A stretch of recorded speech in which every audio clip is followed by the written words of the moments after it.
They said whatever happens in the building is our problem. Thanks for nothing, HOA. Tonight at 6, neighbors call on Denver7 to correct a disgusting situation. You seen it, it's nasty. It's been a chilly Thanksgiving day. I'll let you know when temperatures bounce back to the 50s. Plus, a Colorado hospital resorts to using refrigerated trucks as morgues. Another county refuses to comply with the health department orders. What you can do to help small businesses survive the winter. It's heartbreaking to think what the community will look like on the other side of this if we don't continue to rally. And to serve with love. It's more extremely important of our position is to make sure that everybody have a meal today.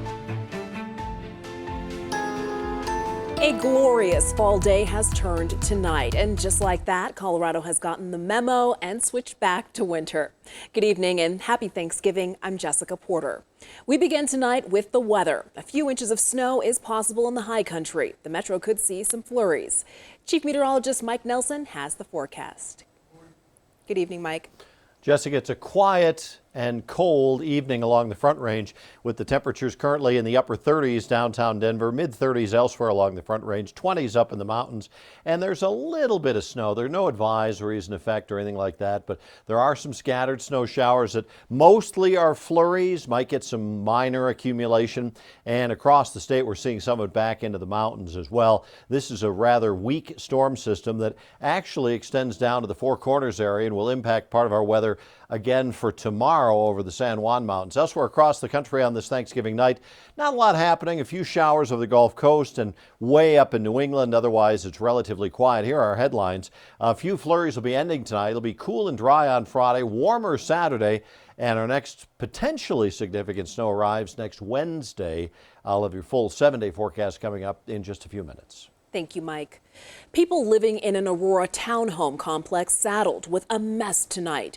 They were told they would have to wait until tomorrow for it to be cleaned up. They disagreed and contacted Denver7's Jason Grenauer. You can smell it. You can smell it outside this morning. But not the smell of an early Thanksgiving dinner. It was sewage. You seen it, it's nasty. Water backing up out of drains in the basement of these Southwest Aurora townhomes. I would say about 2 to 3 inches. Originally, the complex told residents, We'll have to see you on Friday. We'll see you on Friday because it's the holiday. And we're like, no way, we're not going to be sitting in this sewage water, you know. They contacted Denver7, and a restoration company was out this morning. HOA always says, oh, it's taken care of. Yeah, for today. But then it builds up again. These residents say they dealt with the same problem back in March. I know when it happened in March, they didn't pay for anything. We had to all replace our own stuff. Leaving them to question if they will be stuck with another bill. They won't pay for it. They said whatever happens in the building is our problem. We called the Greenbrier Townhomes Property Management Company, but their offices are closed through Monday. It's Thanksgiving. In Aurora, I'm Jason Grenauer. Definitely not the way we want to spend it. Denver7. Oh, I really feel for them. We can't promise results, but we promise to always try.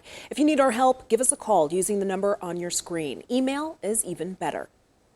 2 people are dead following an afternoon plane crash near Telluride Airport. The San Miguel Sheriff's Office says the accident was witnessed by several people. Our thoughts are with the families of the victims. Aurora police have made an arrest in an overnight drive-by shooting. In a twist, the person they arrested is the occupant of the home that was shot at. Benjamin Lopez is charged with assault in the first degree. Police say he chased down a man who fired at his home and shot him. The drive-by shooter is expected to survive and could face charges as well. Grim numbers from the state health department. COVID-19 is believed to have played a role in the deaths of another 51 people. Lutheran Medical Center in Wheat Ridge tells us it is now using refrigerated trucks as morgues. Nearly 1,800 people are spending their Thanksgiving in the hospital. 13% of the facilities in Colorado fear they will soon run out of ICU beds. More than 6,000 cases were reported this afternoon. That is the highest daily number this week. Governor Polis is in quarantine after coming into contact with the virus. The governor was tested last night, came back negative. He is spending the holiday at home with his immediate family. Pueblo has extended its 10 o'clock curfew until New Year's Day. The county health department will also inspect retailers for safety on Black Friday and over the weekend. The positivity rate in Pueblo is currently right at 16%. Washington County says it will not enforce the restrictions that come with it entering level red, which is all well and good because the state will. As the governor has pointed out, his administration has the final say on what is and what isn't law. That's who businesses should be listening to in order to avoid losing their license to operate. Just because businesses can't operate at full strength doesn't mean we can't give our all to help. As Denver7's Blake Rosnowski reports, your support could make all the difference in December. This holiday could literally be the difference in a local business making it or not making it. It's been a tough year for businesses across the U.S., and Colorado is no different. In the last week, more than 20 counties moved to level red restrictions on the state's COVID-19 dial.